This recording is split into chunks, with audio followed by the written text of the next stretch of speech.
خلف اپنا عقیدہ امامت یہ کو بتا بھی نہیں سکتے ان کا عقیدہ امامت کیا ہے. جب ہم نے ان سے پوچھا ہے تو یہ الٹا ہم پہ حملہ کیا کہ آپ کیوں سوال کر رہے ہیں. ٹھیک ہے نا. اور انہوں نے ایک دفعہ جواب نہیں دیا کہ ایک فاجر فاسق نبی صلی اللہ علیہ وسلم کا خلیفہ کیسے بن سکتا ہے. اس نے جواب دیا؟ جواب بالکل نہیں دیا. اچھا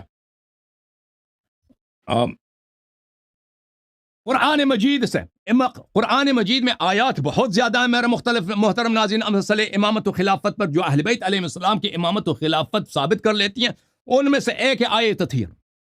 آیہ تطہیر انما یرید اللہ لیذھب عنکم الرجس اہل البیت ویطہرکم تطہیرا. کہ اللہ تعالیٰ کا ازلی ابدی ارادہ ہے. اللہ نے خود ارادہ کیا ہے کہ اللہ تعالیٰ خود آپ اہل بیت علیہم السلام میں سے ہر ناپاکی کو دور کرے اور آپ کو نہایت پاک و پاکیزہ بنائے. اور اللہ تعالیٰ اذا اراد امرا انما یقول له کن فیکون. اللہ تعالیٰ کے ارادے کو کوئی روک نہیں سکتا. جب اللہ نے ارادہ کیا کہ اللہ خود کرے, خود انجام دے. کیا انجام دے؟ اہل بیت علیہم السلام سے ہر ناپاکی کو دور کرے, ہر ناپاکی کو دور کرے. تو پتہ یہ چلا کہ اہل بیت علیہم السلام سے ہر ناپاکی دور ہے. وہ ناپاکی چاہے وہ گناہ ہو, چاہے وہ خطا ہو, وہ ناپاکی چاہے حسب میں ہو, چاہے وہ نسب میں ہو, وہ ناپاکی چاہے شریعت میں ہو, چاہے عرف میں ہو. اللہ تعالیٰ نے خود ان سے دور فرمایا اور ان کو نہایت پاکیزہ. یطہرکم تطہیرا. تطہیرا یہاں پر ہے مفعول مطلق. ان شخص کو پتہ نہیں ہوگا کیونکہ اس کو کچھ آتا نہیں ہے. مفعول مطلق آتا ہے کس کے لیے؟ مبالغہ کے لیے, کمال بتانے کے لیے کہ اللہ تعالیٰ آپ کو نہایت پاک بنا دے. اور اللہ کی طاقت کتنی ہے؟ اللہ کی طاقت ہے لامحدود. اللہ تعالیٰ کی لامحدود, اپنے لامحدود طاقت تک فرماتے ہیں کہ اپنی لامحدود طاقت سے میں آپ کو بے نہایت پاک بنا دوں گا. تو اہل بیت طاہرین علیہ السلام بے نہایت پاک ہیں. اس کا مطلب کیا ہوا کہ اہل بیت طاہرین علیہ السلام نے اللہ نے گارنٹی دی ہے. اچھی طرح سے دیکھ لو ادھر مولوی صاحب اور سب ناظرین دیکھ کے, جتنے علماء دیکھ رہے ہیں, طلاب دیکھ رہے ہیں, اچھی طرح سے توجہ دیں. اللہ تعالیٰ نے قرآن میں گارنٹی دی ہے کہ اس امت میں نبی کریم صلی اللہ علیہ وسلم جیسا پاک کہ ان کے کسی فعل میں, کسی قول میں کسی طرح کا خطا نہ ہو, کسی قسم کا گناہ نہ ہو. صرف اور صرف اہل بیت علیہم السلام ہے. اور وہ اہل بیت علیہم السلام کون ہے؟ نبی کریم صلی اللہ علیہ وسلم نے ان کو خود بتا دیا ہے, وہ ابھی آ جائے گا, کہ ان کے فعل میں وہ بالکل نبی صلی اللہ علیہ وسلم جیسے ہیں. ان کے قول میں, ان کے فعل میں نہ گناہ ہے, نہ خطا ہے, نہ کسی قسم کی اس میں کسی قسم کے عیب ہے. کلام ان کا بے عیب,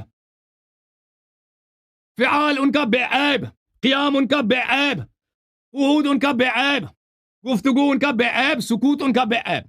اسی کو کہتے ہیں امام. اسی جو بالکل نبی صلی اللہ علیہ وسلم جیسا ہے کہ جو بھی حکم کرے وہ صحیح ہو, جو بھی کہے وہ صحیح ہو, اور جو بھی نہیں کرے وہ صحیح ہو. اسی کو کہتے ہیں امام. اور اللہ تعالیٰ نے اس کو قرآن میں واضح طور پہ بیان فرمایا. اب میں نے جو نکات بیان کیے ہیں مولوی صاحب اس کا نوٹ کریں گے اور اس کا جواب دیں گے انشاءاللہ. یہ کتاب ہے المستدرک علی الصحیحین للحاکم النیسابوری جزء ثالث. یہاں پہ ملاحظہ کریں من مناقب اہل بیت النبی صلی اللہ علیہ وآلہ وسلم عن عطاء بن یسار عن ام سلمہ رضی اللہ عنہا, حدیث نمبر 4763. هذا حدیث صحیح علی شرط البخاری. حاکم فرماتے ہیں یہ حدیث بشرط بخاری صحیح ہے. حدیث نمبر 4763, حدیث نمبر 4763. وافقہ الذہبی الناصبی فی تلخیص المستدرک علی شرط البخاری. ذاہبی ناصبی نے بھی تلخیص مستدرک میں موافقت کی ہے کہ حدیث بشرط بخاری صحیح ہے. فی بیتی نزلت, ام سلمہ رضی اللہ عنہ کہتی ہیں کہ میرے حجرے میں یہ آیہ نازل ہوئی ہے, انما یرید اللہ لیذھب عنکم الرجس اہل البیت. کہ اللہ تعالیٰ نے فرمایا کہ میں اہل بیت علیہ السلام سے رجس دور کروں گا. فارسل, یہ آیہ مستقل نازل ہوئی ہے, ترتیب جمع, ترتیب نزول نہیں ہے. اچھی طرح سے یاد رکھو کہ یہ کہہ دو کہ یہ آیات اس سے پہلے ازواج کا ذکر ہے, بعد میں ازواج کا ذکر ہے, یہ آپ لوگوں کی جہالت ہے. یہ آیہ مستقل طور پہ نازل ہوئی ہے. یہ قرآن کا اسلوب ہے کہ بہت ہو سکتا ہے کہ صدر آیہ کسی سے خطاب ہو, وسط آیہ کسی سے خطاب ہو, ذیل آیہ کسی اور سے خطاب ہو. اور تعریض فی الکلام الا ماشاء اللہ, قرآن کریم میں جملات معترضہ بہت زیادہ ہیں. یہ ایک حدیث دکھاؤ کہ آیا مستقل طور پہ ازواج کے لیے نازل ہوئی, ازواج کے لیے پڑھی گئی ہو. یہ حدیث بشرط بخاری صحیح ہے. جب یہ آیہ نازل ہوئی فارسل رسول اللہ صلی اللہ علیہ وآلہ علی علی وفاطمہ والحسن والحسین علیہم السلام. تو اس وقت رسول پاک صلی اللہ علیہ وآلہ وسلم نے پیغام بھیجا, بلاؤ میرے لیے. کس کو بلاوا؟ ابو بکر کو نہیں, عمر کو بلاؤ نہیں, عثمان کو بلاؤ نہیں, عائشہ کو بلاؤ نہیں, حفصہ کو بلاؤ نہیں, ازواج کو بلاؤ نہیں. کس کو بلاؤ؟ علی علیہ السلام کو بلاؤ, فاطمہ سلام اللہ علیہا, حسن حسین علیہ السلام کو بلاؤ. پھر فرمایا ہؤلاء اہل بیت، یہ میرے اہل بیت ہیں. نبی صلی اللہ علیہ وآلہ وسلم نے مصداق بتا دیا کہ اس آیا کا مصداق کون ہے، کس کے شان میں یہ آیا نازل ہوئی ہے.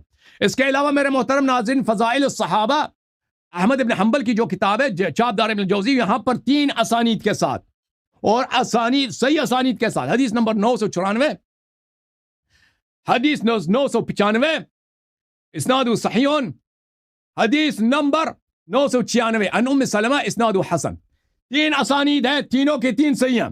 یہاں پر اس میں بھی یہی ہے کہ ام سلمہ رضی اللہ عنہا سے روایت ہے کہ رسول اللہ صلی اللہ علیہ وآلہ وسلم نے کے پاس کسا تھا اور میرے اپنے حجرے میں نماز پڑھ رہی تھی. اللہ تعالیٰ نے یہ آیا نازل کیا تو اللہ رسول صلی اللہ علیہ تطہیر نازل کیا. رسول صلی اللہ علیہ وآلہ وسلم نے حضرت فاطمہ الزہرا، امام علی، امام حسن، امام حسین علیہ السلام کو کسا کے اندر داخل کیے اور فرمایا ہے اللہم ہؤلاء اہل بیتی وحامتی فاذھب عنہم الرجس وطہرہم تطہیرا. اے اللہ میرے اہل بیت یہی ہیں، کوئی اور اہل بیت نہیں ہے، کسا کے اندر جو ہیں یہی اہل بیت ہیں، اور یہ میرے بہترین افراد ہیں، ان میں سے رجس کو دور کر اور ان کو پاک اور پاکیزہ بنا دے. هؤلاء أهل بيتي وحامتي فأذهب عنهم الرجس وطهرهم تطهيرا. فأدخلت رأسي فقلت وأنا معكم يا رسول الله، قال إنك إلى خير إنك إلى خير. میں نے اپنا سر کسا کے اندر داخل کیا، میں بھی ان میں سے ہوں. رسول صلی اللہ علیہ وسلم نے فرمایا آپ اچھی عورت ہے، آپ اچھی عورت ہے، نہیں فرمایا کہ آپ ان میں سے ہیں. تو پتہ یہ چلا میرے محترم ناظرین، اس کے علاوہ صحیح مسلم میں بھی یہی حدیث ہے. اس کے 30-35 سے زیادہ صحابہ سے یہ مروی ہے کہ یہ آیا پنجتن پاک کی شان مبارک، شان اقدس میں نازل ہوئی ہے.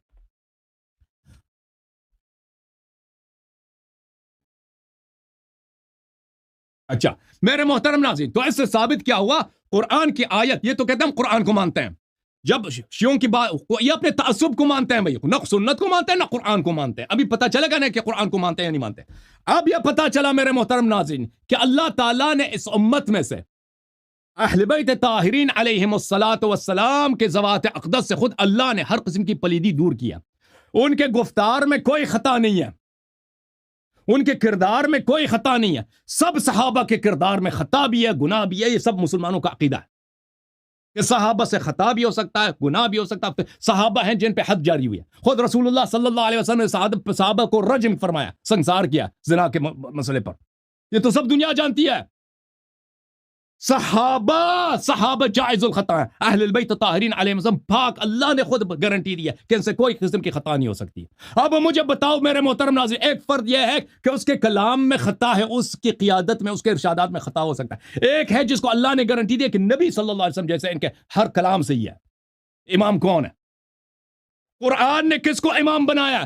قرآن نے نہ صرف امام علی علیہ السلام، اہل البیت کو نبی کریم صلی اللہ علیہ وسلم نے پنجتن پاک کو کسا کے نیچے داخل فرمایا اور فرمایا یہ ہیں مطہرین، یہ ہیں جن سے اللہ تعالیٰ نے ہر قسم کے رجس کو دور فرمایا ہے. تو پتا چلا کہ امام نمبر 1 امام علی علیہ السلام، امام نمبر 2 امام حسن علیہ السلام، امام نمبر 3 امام حسین علیہ السلام، امام زین العابدین علیہ السلام پیدا نہیں ہوئے تھے اس زمانے میں. اگر پیدا ہوتے تو ان کو بھی کسا کے نیچے داخل فرماتے رسول اللہ صلی اللہ علیہ وآلہ وسلم. اور صحیح احادیث اہل بیت طاہرین علیہ السلام میں موجود ہے کہ 9 امام جو باقی ہیں ان کو بھی رسول اللہ صلی اللہ علیہ وآلہ وسلم، یہ آیت ان کی شان میں بھی ہے. تو پتہ یہ چلا میرے محترم ناظرین کہ قرآن کے روح سے ثابت ہوا ایک آیت تطہیر سے کہ امامت ابو بکر عمر کی باطل ہے، بدعت ہے. جو ان کو امام مانے قرآن کا منکر ہے، اور اہل بیت علیہم الصلاۃ والسلام یہ معصوم نبی کی طرح اور یہ واجب الاتباع نبی صلی اللہ علیہ وسلم کی طرح. جی وقت ختم ہوا. جی رضوی صاحب آپ جی ہمارا ٹائم تیار ہیں؟ جی شروع کریں. اور بھائی عزیز دوستو، گزارش یہ ہے کہ موضوع ہمارا کیا ہے؟ 12 امام منصوص من اللہ. ٹھیک ہے، حضرت صاحب نے جب سٹارٹ فرمایا تو شروع ہو گیا کس کے اوپر بھائی؟ شروع ہو گیا کہ آپ کے یہاں قرآن ناقص ہے. بھائی آپ اتنے عرصے سے مناظرے کر رہے ہو، آپ کو یہ نہیں پتا کہ موضوع سے نہیں نکلتے. بھائی ہمارے ہاں ناقص ہے یا کامل ہے؟ میں نے آپ سے پہلے بھی گزارش کی تھی کہ جب آپ تحریف قرآن کا موضوع ہمارے ساتھ رکھیں گے نا، آپ کو تب پتہ چلے گا کہ قرآن کو ناقص کون کہتا ہے، کامل کون کہتا ہے، کون جو ہے وہ اس قرآن کو اصلی کہتا ہے، کون جو ہے وہ کہتا ہے کہ یہ 12ویں امام کے پاس ہے. یہ ہم انشاءاللہ سب کچھ دکھا دیں گے لوگوں. ٹھیک ہے، ابھی یہ موضوع نہیں ہے تعریف قرآن کا، اس لیے آپ سے گزارش ہے دوبارہ آپ نے یہ باتیں نہیں کرنی، وگرنہ آپ ہمیں مجبور کر دیں گے کہ ہم جو ہے وہ موضوع سے پھر ہم ہٹیں گے تو آپ کہیں گے یہ آپ موضوع سے ہٹ گئے، حالانکہ ہٹ آپ پہلے رہے. تو عزیز دوستو میں نے ان سے یہ مطالبہ کیا تھا، وہ جس دن شرط طے ہوئی تھی، میں نے کہا بھئی یہ ناقص ہے جو کامل ہے، آپ کی لائبریری میں جو پڑا ہے، آپ کے پاس جس کے سپارے 30 ہیں، آپ نے اس میں سے اپنے ائمہ کو ثابت کرنا ہے۔ انہوں نے کہا چلیے ٹھیک ہے ہم کر دیں گے اس میں سے ثابت، ٹھیک ہے، انہوں نے خود کہا تھا کہ ہم کر دیں گے، تو ہم اس لیے ان کے پاس حاضر ہوئے ہیں کہ بھائی اس کو آپ ناقص سمجھتے ہو یا کامل سمجھتے ہو یا جو بھی آپ کا عقیدہ ہے اس کے بارے میں ہے، باقی ہم اسے کیا سمجھتے ہیں وہ جب ہم موضوع رکھیں گے تب آپ کو بتا دیں گے کہ آپ نے جو باتیں کی ہیں ان کی حقیقت کیا ہے اور ان کا مطلب کیا۔ تو گزارش یہ ہے بھائی، موضوع ہے ہمارا 12 امام منصوص من اللہ۔ حضرت صاحب ویسے یہ اچھی بات ہے کہ یہ کس طرف آ گئے بھائی، عصمت کی طرف آ گئے، اور یہ امامت کی جو ایک شرط ہے نا معصوم ہونا، ابھی یہ اس کے اوپر بات کر رہے ہیں، ابھی تنصیص کے اوپر بات نہیں ہوئی، منصوص من اللہ کے اوپر بات نہیں انہوں نے کی۔ یہ اچھی بات ہے، ہم نے خود ان کو اس طرف لے کے آنا تھا کہ پہلے شرط ثابت کر لو بھائی، جو آپ امامت کے لیے شرط لگاتے ہو کہ ائمہ کا معصوم ہونا شرط ہے، تو پہلے اس کو ثابت کر لو۔ لیکن یہ انہوں نے اچھا کام کیا، ہم اس بات پہ ہم ان کا شکریہ ادا کریں گے کہ انہوں نے سٹارٹ ہی شرط سے لے لیا، اور شرط ہے بھائی اماموں کے لیے معصوم ہونا، اور یہ عصمت مطلقہ کا قول کرتے ہیں کہ ائمہ معصوم ہیں، عصمت مطلقہ جانتے ہیں، اور یہ نسیان کی بھی نسبت نہیں کرتے بھائی ائمہ کی طرف، بھولنے کی بھی نسبت نہیں کرتے، عصمت مطلقہ کا قول کرتے ہیں اور نبیوں کے بارے میں بھولنے کا قول کرتے ہیں، لیکن ائمہ کو بھولنے سے بھی محفوظ سمجھتے ہیں، ٹھیک ہے، یہ بھی ایک بات ہے۔ تو بہرحال انہوں نے جو آیت پیش کی ہے وہ موضوع سے متعلق نہیں ہے، وہ عصمت سے متعلق ہے، لیکن ہمارے موضوع کی جز میں سے ہے، اس لیے میں اس کے اوپر بات کروں۔ بھائی آپ یہاں پہ امامت کی شرط ثابت کرنے کی کوشش کر رہے ہو، وہ ہے عصمت، اور امامت کا دعویٰ ہے آپ کا 12 اماموں کے لیے، اور جو آیت آپ پیش کر رہے ہو سب سے پہلے تو آپ اس میں ڈنڈی مار رہے ہو بھائی، کہ آپ نے جن کا قرآن میں ذکر ہے، ٹھیک ہے، کہ جو آیت سے اس اہل البیت سے پہلے موجود ہے اور بعد میں موجود ہے، ان کو نکال رہے ہو۔ اگر اس سے عصمت ثابت کرنی ہے تو پہلے ازواج مطہرات کو معصوم مانو، آیت ان سے متعلق ہے بھائی، آیت میں اولاد کا ذکر ہے، آیت میں علی کا ذکر ہے، جناب فاطمہ کا ذکر ہے، جناب حسن و حسین کا ذکر نہیں ہے۔ آیت سے پہلے ازواج مطہرات کا ذکر، آیت کے بعد ازواج مطہرات کا ذکر، اور درمیان میں سے اہل بیت اٹھا لیا، اور یہ کتنی ناانصافی کی بات ہے، کتنی ناانصافی ہے کہ آپ اس میں سے جو ازواج مطہرات کو خارج کر رہے ہیں، اور یا کوئی بھی جو کسی کا گھر ہے وہ گھر بیوی کے بغیر مکمل ہوتا ہے؟ بارہ یہ موضوع مختلف ہے بھائی کہ اہل بیت کے اندر ازواج شامل ہیں یا نہیں ہیں، لیکن انہوں نے یہاں پہ ڈنڈی ماری ہے، اس لیے میں نے یہ بتا دیا۔ اب بات اس موضوع کے اوپر آ جائے کہ کیا اس سے 12 ائمہ کی عصمت ثابت ہوتی ہے؟ اور بھائی چادر کے اندر بالفرض اول تو بات یہ ہے کہ کیا یہ آیت عصمت سے متعلق ہے اور اس سے عصمت مطلقہ ثابت ہوتی ہے؟ یہ بتا دیں کہ اللہ یہ فرماتا ہے انما یرید اللہ، ٹھیک ہے، اور پیچھے اس میں ایک شرط بھی ہے ان اتقیتن، اور یہ ازواج مطہرات کے لیے ہے، ان اتقیتن یہ شرط ہے، اور یہ آگے مشروط ہے۔ ازواج مطہرات کو کہا جا رہا ہے کہ اگر تم نیک اعمال کرو تو اللہ تم سے دور کر دے گا، رجس کو دور کر دے گا، یہ ازواج مطہرات سے متعلق ہے۔ یہی وجہ ہے عزیز دوستو، اب اس کے اوپر میں ایک عقلی دلیل بھی پیش کرنے لگا ہوں، یہی وجہ ہے کہ جناب محمد الرسول اللہ صلی اللہ علیہ وسلم نے اپنی اولاد کو چادر کے نیچے بٹھا کے کہا کہ یہ بھی میری اہل بیت ہے۔ کوئی اگر وہ آیت کے اندر شامل تھے، اللہ یاری صاحب اگر وہ آیت کے اندر شامل تھے تو چادر میں بٹھانے کی کیا ضرورت پیش آ گئی؟ چادر میں بٹھانے کی ضرورت کیوں پیش آئی بھائی؟ اگر وہ آیت میں تھے تو یہ چیز بتاتی ہے کہ آیت یہ صراحت کے ساتھ اہل بیت ازواج رسول کے لیے، البتہ پھر اس میں رسول خدا صلی اللہ علیہ وسلم نے اپنی اولاد کو بھی اس میں شامل کر دیا۔ دوسری بات یہ ہے کہ ان اتقیتن، یہاں پہ پوری آیت پڑھو بھائی. یہ کہاں پہ ہوتا ہے کہ استدلال کرنے کے لیے آپ جو ہے وہ آیت کا ایک حصہ اٹھا لو دوسرے کو چھوڑ دو؟ یہ مشروط ہے.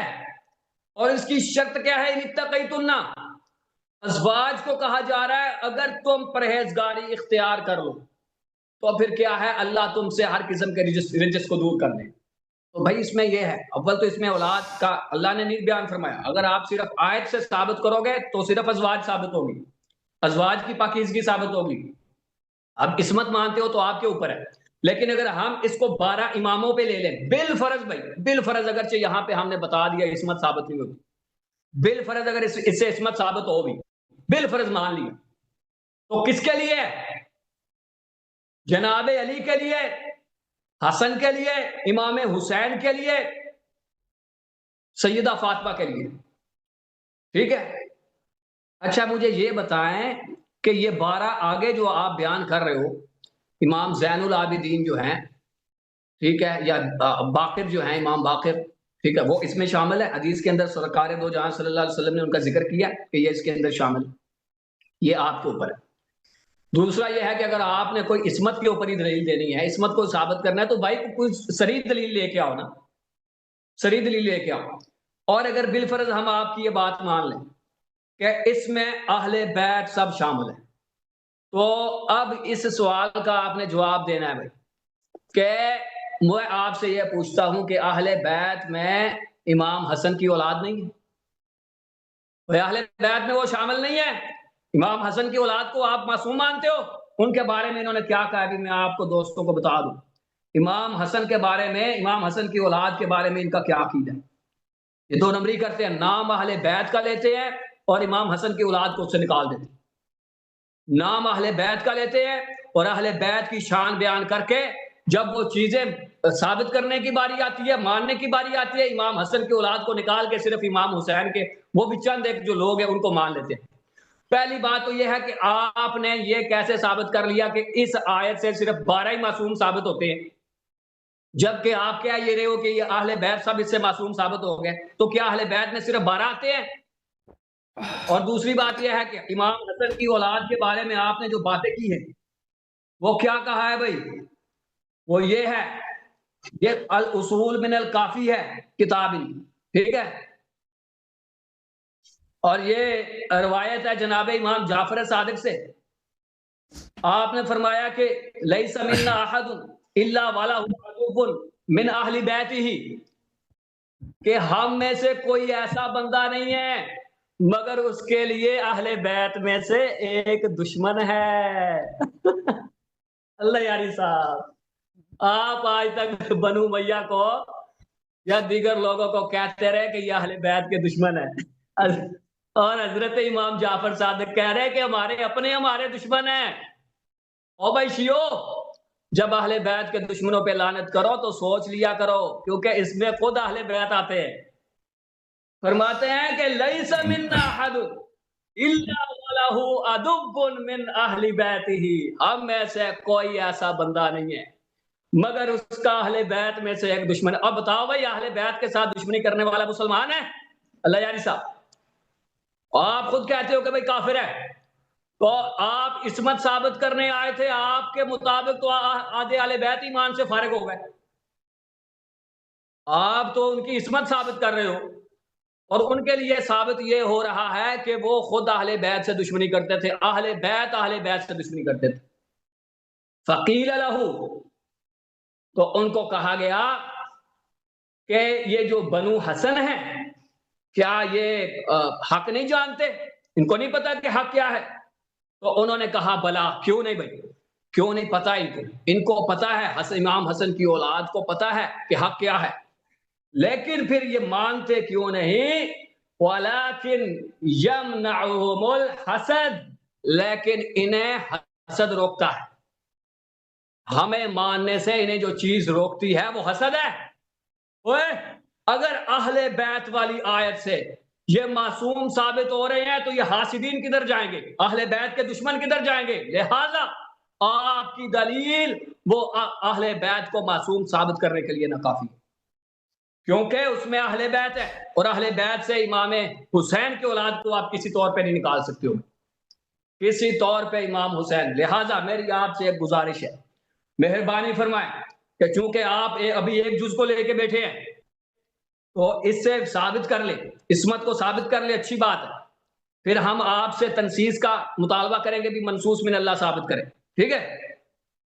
تو اب یہ ہے کہ آپ اپنی باری میں، دوسری بات یہ ہے کہ چونکہ اس میں کچھ چیزیں ضروری ہیں، وہ ضروری ہے، مثال کے طور پہ اگر کوئی بندہ کہتا ہے کہ بھائی جیسے کہ قادیانی ہمارے ساتھ بات کرے تو وہ کہتے ہیں نئے نبی کے بارے میں بات کرے، تو ہم کہتے ہیں بھائی نئے نبی کی ضرورت نہیں ہے، یہ سب سے بڑی دلیل ہے۔ اگرچہ قرآن پاک نے یہ کہہ دیا کہ آپ کے بعد کوئی نبی نہیں آئے گا، لیکن عقلی طور پہ جو دلیل ہے وہ یہ ہے کہ نئے نبی کی ضرورت نہیں ہے۔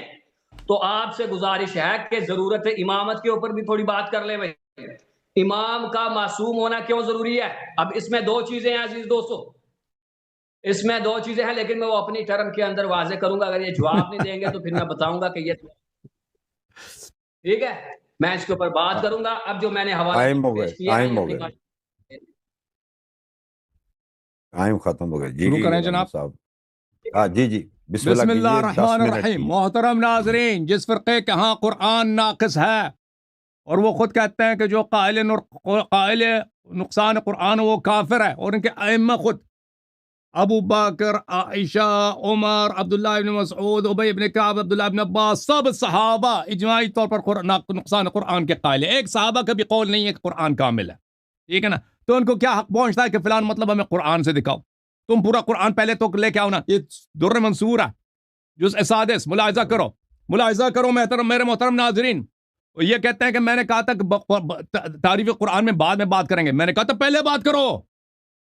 اگر تم کہتے ہیں نا فلان مطلب قرآن سے دکھاؤ، پہلے تعریف قرآن پہ بات کرو۔ یہ بھاگ گیا تھا، اسے نہیں مانا تھا، کہتے بعد میں بات کریں گے، کبھی نہیں بات کرے گا تعریف قرآن پر۔ ملاحظہ کریں یہاں پہ روایت عبداللہ ابن خود عمر بن الخطاب سے کہ عمر بن الخطاب نے کہا کہ قرآن سورہ احزاب جو ہے سورہ بقرہ سے بھی زیادہ لمبی ہوا کرتی تھی، اور وہ جو ہے عمر بن الخطاب نے کہا ذهب فی قرآن کثیر مع محمد صلی اللہ علیہ وسلم، محمد صلی اللہ علیہ وسلم کی جب وفات ہوئی ہے تو بہت سارا قرآن ضائع ہو گیا، تو وہ سورہ احزاب بھی چلا گیا نا، سورہ بقرہ سے بھی لمبی ہوتی تھی، وہ چلا گیا ہے۔ اچھا، تو یہ کبھی تعریف نہ تو یہ چاہیے تھا، میں نے اسی وقت بھی کہا تھا پہلے تعریف قرآن پہ بات کرو، اس نے مانا نہیں تھا۔ اب کہتا ہے کہ آپ نے مسئلہ یہ 12 اماموں پر نص قرآن سے اس پہ قبول کیا، ہم نے اس لیے قبول کیا کہ آپ بھاگ گئے تھے نا تحریف قرآن پہ، آپ نے بات کرنے سے آپ نے انکار کیا تھا۔ اچھا، اور انہوں نے ایک جملہ رسول صلی اللہ علیہ وسلم پہ جھوٹ باندھا ہے کہ رسول صلی اللہ علیہ وسلم نے اپنے اہل پنجتن پاک کو قصا کے نیچے داخل کیا اور فرمایا کہ یہ بھی میرے اہل بیت ہیں۔ یہ بھی کا لفظ مجھے دکھانا۔ نبی صلی اللہ علیہ وسلم پہ جو جھوٹ باندھتا ہے نا وہ کافر ہوتا ہے، وہ ہمیشہ کے لیے جہنم ہوتا ہے۔ اس کے روایات بخاری مسلم میں متواتر موجود ہیں۔ یہ بھی کا لفظ مجھے دکھا دینا بھائی کہ انہوں نے فرمایا کہ یہ بھی میرے اہل بیت ہیں۔ نبی صلی اللہ علیہ وسلم نے فرمایا ہؤلاء اہل بیتی، اور جو یہ تو عربی جانتا نہیں ہے، یہ تو اس کو معانی بیان آتا نہیں ہے، یہ تعریف و مسند اور مسند الیہ یہ حصر پہ دلالت کرتی ہے۔ ہؤلاء اہل بیتی صرف یہ میرے اہل بیت ہیں۔ جب مسند الیہ دونوں معرفہ ہوں، قل هو اللہ احد، یہ هو اللہ احد، هو اللہ ہوا بھی مسند الیہ معرفہ، اللہ بھی معرفہ، یہ حصر پہ دلالت کرتے۔ اب اس کو کیا معلوم؟ ہؤلاء اہل بیتی، ہؤلاء اس میں اشارہ معرفہ، اہل بیتی مضاف ضمیر المتکلم، یہ بھی معرفہ، یہ مسند اور مسند الیہ جب دونوں معرفہ آ جائیں تو یہ اسالیب حصر سے ہوتی ہے، اسالیب قصر سے ہوتی ہے، یعنی یہ صرف یہ میرے اہل بیت ہیں۔ اب اس کو کیا معلوم یہ آنسر ہے، اس کو پتہ بھی نہیں ہے۔ کہتا ہے چادر میں، اگر چادر میں بٹانے کی کیا ضرورت تھی؟ تو ادھر دیکھو، چادر میں اس لیے کہ گھر میں انس بھی موجود تھا، خادم بھی موجود تھا، حجرے میں مہمان بھی ہوتے تھے، حجرے میں دوسرے ازواج بھی ہوتی تھی، وہ کہتے تھے ہم بھی بیت میں تھے بھائی، ہم بھی کمرے میں تھے نا۔ نبی صلی اللہ علیہ وسلم نے چادر اڑا کے کملی کے نیچے ڈال کے تاکہ بالکل حصر کامل ہو جائے، کس کو اس شخص کا بھی ادعا نہ کرے کہ ہم بھی اہل بیت میں سے ہیں۔ میرے محترم ناظرین ملاحظہ کریں، ان کے خود اعلام نے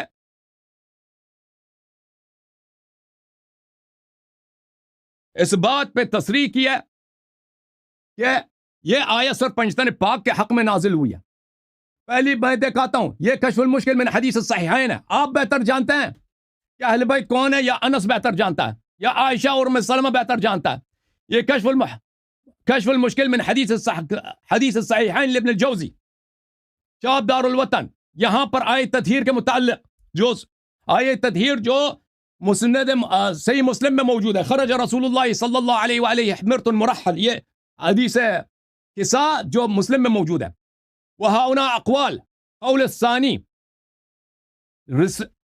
کہ اہل بیت کون ہے، رسول اللہ صلی اللہ علیہ وآلہ وعلی وفاطمہ والحسن والحسین، قالہ انس وعائشہ وام سلمہ. عائشہ اور ام سلمہ دونوں کا قول یہی ہے، انس کا بھی یہ قول ہے کہ یہ اہل بیت صرف اور صرف علی، فاطمہ، حسن، حسین علیہ السلام ہے. یہ پہلی بات. دیکھو اس کے علاوہ ملاحظہ کریں، یہ تفسیر القرآن العظیم للسمعانی الشافعی، جزء رابع، چاپ دار الوطن. ملاحظہ کرو یہاں پر وذهب، یہ مزید صحابہ دیکھو آیت تطہیر کے متعلق ادھر دیکھو. وذهب ابو سعید الخدری وام سلمہ وجماعة كثيرة من التابعين منهم مجاهد وقتادة وغيرهما ان الآية في اہل بیت النبی صلی اللہ علیہ وآلہ وهم علی وفاطمہ والحسن والحسین. ایک صحابی کا قول آپ کو نہیں ملے گا کہ یہ آیت جو ہے ازواج کے شان میں نازل ہوئی ہے. ایک آیت نہیں ملے گا، ایک صحابی کا قول نہیں ہے. جس نے بھی صحابہ میں سے بات کی ہے انہوں نے کہا کہ اہل بیت الطاہرین علیہم السلام پنجتن پاک کے حق میں نازل ہوئی آیا. شرح مشکل الآثار جزء ثانی، چاپ مؤسسۃ الرسالہ. ملاحظہ کریں یہاں پر یہ حدیث نقل کرتے ہیں عامر ابن سعد ابن ابی وقاص سے. لما نزلت، سعد نے کہا هذه الآية دعا رسول الله صلى الله عليه وآله فاطمة عليا وفاطمة وحسن وحسين عليهم السلام قال اللهم هؤلاء أهل بيتي. جب یہ آیت نازل ہوا ہے تو رسول اللہ صلی اللہ علیہ وسلم نے صرف 4 افراد کو بلایا، ان کو کسا کے نیچے داخل کیا اور فرمایا یہ میرے اہل بیت ہیں. ففي هذا الحديث ان المرادين بهم بما في الآية هم رسول الله صلی اللہ علیہ وآلہ وعلی وفاطمہ وحسن وحسین. یہ آیت کے بھی اس حدیث کی بھی دلالت یہ ہے کہ مراد اس آیت اہل بیت سے مراد پنجتن پاک ہے اور نہیں ہے. اس کے علاوہ پھر یہ حدیث لے کے آتا ہے ام سلمہ سے، اس حدیث کو نقل کر کے وہ بھی کہتا ہے ففي هذا الحديث مثل الذي في الاول. اس حدیث کا بھی یہی دلالت ہے. میں اس شخص کو سے کہتا ہوں کہ مولوی ادھر دیکھو، 5 منٹ لے لیں، ٹھیک ہے چلو 5 منٹ لے لیں. ٹائم ریفریش کر دیں ذرا، ٹائم ریفریش ریسیٹ کر دیں پلیز. چلیں جی. بسم اللہ الرحمن الرحیم. محترم ناظرین، ہم نے آپ کو یہاں پہ اقوال دکھا دیے جناب ام سلمہ کا، ابو سعید خدری، قتادہ، کتنے بڑے بڑے صحابہ کے، ام سلمہ کے، عائشہ، سب کے اقوال کہ یہ آیا پنجتن پاک کے شان میں نازل ہوئی ہے، ازواج کے شان میں نازل نہیں ہوئی ہے. اچھا، اس کے علاوہ میں آپ کی خدمت میں دکھاؤں میرے محترم ناظرین کہ زید ابن ارقم قسم کھا کر کہتے ہیں صحیح مسلم میں کہ ازواج اہل بیت میں سے نہیں. ایک دفعہ میرے محترم ناظرین مختلف لوگوں میں مختلف تعابیر اور مختلف عرفوں میں مختلف اصطلاحات مختلف ہوتے ہیں، ٹھیک ہے نا. جیسے آپ اگر کسی چیز کا تحت اللفظی ترجمہ کریں اردو زبان میں، گھر والے میں تو سب آ جاتے ہیں بھائی، گھر میں نوکر والا بھی آ جاتا ہے، جو بھی ہوتا ہے گھر والے. لیکن عرب میں کیا گھر والے کس کو بولتے تھے، اہل بیت کس کو بولتے تھے، ٹھیک ہے نا. یہ ملاحظہ کریں، صحیح مسلم ہے، چاپ دار الفکر ہے. یہاں پر یہ حدیث ولما نزلت هذه الآية فقل تعالوا ندعو ابناءنا وابناءكم، یہ سعد بن ابی وقاص کی میں نے حدیث دکھا دی تھی آپ کو کہ رسول صلی اللہ علیہ وسلم نے جب یہ آیت نازل ہوئی ہے اور رسول صلی اللہ علیہ وسلم نے دعا علی و فاطمہ تھا وحسن و حسین. اچھا، اس کے علاوہ یہ سعد بن ابی وقاص کی حدیث ہے صفحہ نمبر 1201 میں، اور یہاں پر ملاحظہ کریں کہ سعد وقاص سے سوال کیا جاتا ہے من اہل بیتہ نساؤ. ہم نے معاف کیجیے گا زید بن ارقم سے، زید بن ارقم جو ایک صحابی ہیں، ہم نے ان سے پوچھا کہ اہل بیت نبی صلی اللہ علیہ وسلم کون ہے، کیا ان کے ازواج ان کے اہل بیت ہیں؟ قال لا وأيم اللہ، اس نے کہا نہیں، اللہ کی قسم ازواج اہل بیت میں سے نہیں. یہ قسم کا کر زید ابن ارقم قسم کا کے کہتے ہیں ان المرأة، پھر وہ دلیل دیتے ہیں عورت کا کیا ہوتا ہے، عورت کو طلاق دیا جاتا ہے، وہ اپنے گھر چلی جاتی ہے. بلے اہل بیت ہی اصل، اہل بیت وہ ہیں جو نبی صلی اللہ علیہ وسلم کی جڑ ہیں. وہ عصبت الذین حرموا الصدقۃ بعدہ، اور وہ لوگ ہیں جن پہ صدقہ حرام ہے. اور یہ بالاجماع ازواج پہ صدقہ جائز ہے، ازواج پہ صدقہ جائز ہے، اہل بیت علیہ السلام پہ صدقہ حرام ہے. یہ ملاحظہ کریں، یہ صحیح مسلم ہے. یہاں پر مسلم فرماتے ہیں کہ یہاں پر میں نے جتنے مسلم میں احادیث نقل کی ہیں سب محدثین کے ہاں یہ سب کے سب کیا ہے، اجماعی ہیں. یہاں پر ایک باب تحریم و باب ترک استعمال آل النبی علی الصدقہ، کہ آل نبی صلی اللہ علیہ وسلم پہ صدقہ حرام ہے. اس کے علاوہ ان الصدقۃ لا تنبغی لآل محمد، صدقہ جو ہے آل محمد علیہ السلام کے لیے جائز نہیں ہے. اچھا، یہ نقل کرنے کے بعد بخاری کی حدیث ملاحظہ کریں، یہاں پر شاب دار احیاء التراث العربی، یہاں پہ ایک روایت ہے کہ عائشہ کے ہاں وہاں پہ ایک بکری ہوتی تھی، وہ بکری مر گیا تھا، وہ صدقے کی بکری تھے، تو نبی صلی اللہ علیہ وسلم سے کہا گیا کہ یہ تو بکری مر گیا. نبی صلی اللہ علیہ وسلم نے اپنے ازواج سے کہا کہ چل بکری مر گیا تو اس کی جو کھال ہے اس سے تم نے کیوں استفادہ نہیں کیا؟ بکری مر گئی، گوشت نہیں کھا سکتے، اس کے کھال سے تم نے اپنے ازواج سے کہا اس سے کیوں استفادہ نہیں کر سکتے؟ یہ یعنی صدقہ تمہارے لیے جائز ہے. شرح صحیح بخاری ابن بطال، یہاں پر ملاحظہ کریں، اسی حدیث کو نقل کرنے کے بعد اتفق کافۃ الفقہاء، ابن بطال فرماتے ہیں کہ سب فقہاء کا، مجتہدین کا، ابو حنیفہ، یہ شافعی، مالکی، سب کا اجماع ہے ان ازواج النبی علیہ السلام صلی اللہ علیہ وسلم لا يدخلن فی آلہ الذین تحرم علیہم الصدقہ. سب مجتہدین، ابو حنیفہ کا، شافعی، مالکی، سب کا اجماع ہے کہ ازواج کا اس اہل بیت میں جن پر صدقہ حرام ہے، ازواج ان میں شامل نہیں ہے، ان پہ صدقہ کرنا جائز ہے. اس کی دلیل کیا؟ خود بخاری کی حدیث ہے کہ نبی صلی اللہ علیہ وسلم نے عائشہ سے کہا کہ صدقے کی کھال جو اٹھا کے لے جاؤ، اس سے اپنا کام چلاؤ. یہ توضیح شرح جامع الصحیح ہے، ملاحظہ کریں. یہ کہہ رہے تھے کہ ازواج بھی اہل بیت میں سے، پتہ چلا نا کہ ازواج اہل بیت، یہ بالاجماع اہل بیت میں سے نہیں ہے. ابن ملقن کی، اچھا نہیں، ابن ملقن کی، ابھی ابن ملقن کی، ابن ملقن کی ہے، اس کا بھی یہی قوم ہے. اتفق الفقهاء على ان ازواج النبي صلی اللہ علیہ وسلم لا يدخلن في آلہ الذين تحرم عليهم الصدقہ. سب مجتہدین کا اجماع، علماء کا اجماع ہے کہ ازواج اس آل میں شامل نہیں ہے جن پہ صدقہ حرام ہے. تو اہل بیت پہ صدقہ حرام، ازواج پہ صدقہ کرنا جائز، تو ازواج کیسے اہل بیت بنے بھائی؟ زید بن ارقم قسم کھا کے کہتے ہیں کہ ازواج اہل بیت میں سے ہے ہی نہیں. وہ میں نے حدیث دکھا دی، مسلم کی حدیث دکھا دی. مسلم کی حدیث تم ٹکرا دو تو تم کافر بن گئے نا. تو پتہ چلا کہ ازواج اہل بیت میں سے نہیں. جہاں تک اس بات کا تعلق ہے کہ آیا میں پہلے ازواج کا ذکر ہے، بعد میں اب بھی ازواج کا ذکر ہے. اور بھائی مولوی صاحب، آپ نے قرآن نہیں پڑھا؟ قرآن میں تو بہت سارے آیات ہیں کہ پہلے کسی شخص سے خطاب ہے، بعد میں کسی شخص سے خطاب ہے، اور بیچ میں کسی اور سے خطاب ہے. صدر آیا کسی موضوع پر ہے، ذیل آیا کسی اور موضوع پر ہے. وہ تو ہم بتا دیں گے. آپ اگر آپ مجھے ایک جگہ دکھائیں، ایک حدیث دکھائیں کہ اس آیا کو رسول صلی اللہ علیہ وسلم نے ازواج سے خطاب کر کے پڑھا، ایک صحابی کا قول دکھائیں کہ کہہ دے کہ یہ آیا ازواج کے لیے نازل ہوئی ہے. یہ آیت تو کثیر من ان تحصى، حد سے زیادہ روایات موجود ہیں کہ نبی صلی اللہ علیہ وسلم نے صرف پنجتن پاک کے لیے پڑھی ہے. میں نے اقوال بھی دکھا دی کہ اس میں ازواج شامل نہیں. الحمدللہ.